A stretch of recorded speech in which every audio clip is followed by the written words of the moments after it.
Okay, guys, I'm back. Video number 5 on this whole critiquing and dissecting the do's and don'ts of REOs. I'm back. I mean, I hope you've been taking notes so far. I mean, these videos are short, but they're very effective. Okay, I'm throwing some things in there, $1 million information. Okay, because once you realize what you're not supposed to be doing, you scratch what you don't supposed to do, and you apply what you do, you instantly begin to see results, and you're growing. You grow at lightning speed as opposed to them that are out there just winging it. You don't need to wing real estate. You don't want to do that. Okay, it's very frustrating. It's exhausting, and it's hard to gain back that energy that you lose. When you just throw it around like it's no big deal because it's only 24 hours in a day. All right, so I'm not going to recap, but you guys, if you've been following, go back and go watch the first 4 videos.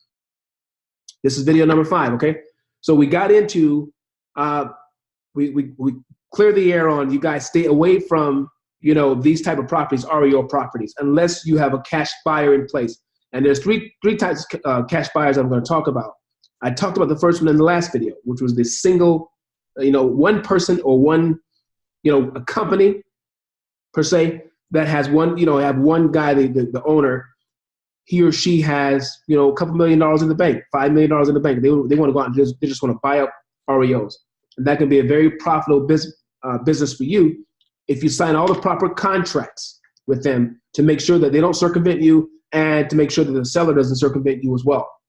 All right. So in this video, we're going to talk about the second type of cash buyer, and that's going to be the co-ops. There's certain companies, they work together as a conglomerate. They come together, several companies coming together that make up a group, a buying group.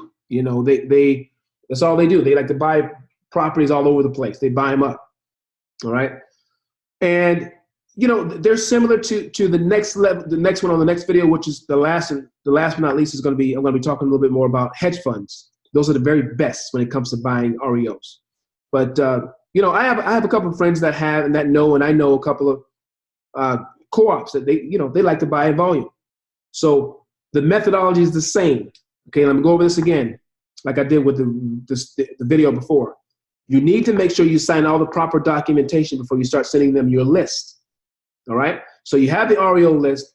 All the numbers are making sense. All right, they will be the ones that will need to put in the offer, not you. That's why you have to have all your documentation in place. So the number one document you need to sign with them is a non-circumvention, NDNC agreement.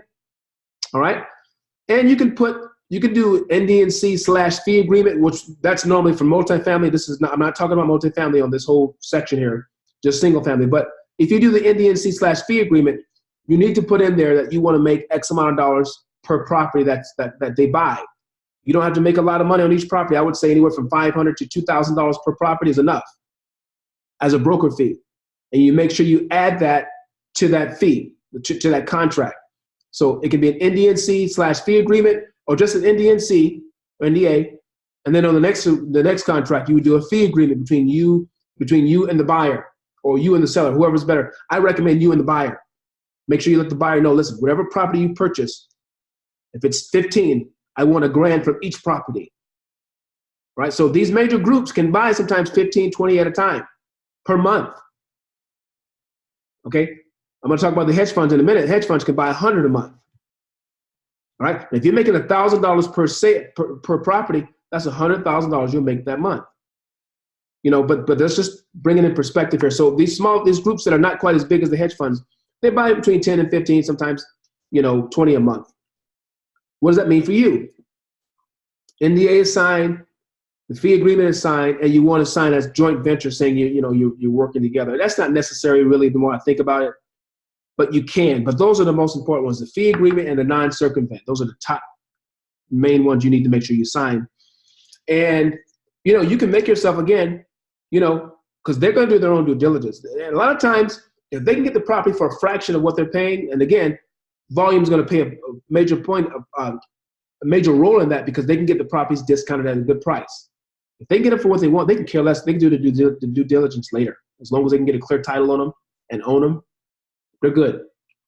So $1,000 a piece for you per property, guys. And I've seen this. I see it happen all the time in this industry. They do it like clockwork.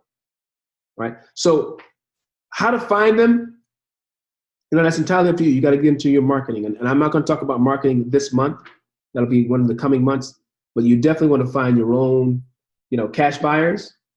Well, 3 types of cash buyers: the individual cash buyer, the cash buyers that have a company, a group, they're a co-op, and then the third most effective one, most powerful one, when you make the most money, is the big time hedge fund cash buyer, right?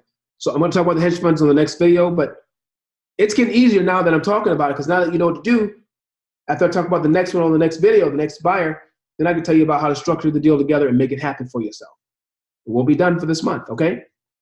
I'll see you on the next video. Let's get it, okay? See you up here. Bye-bye.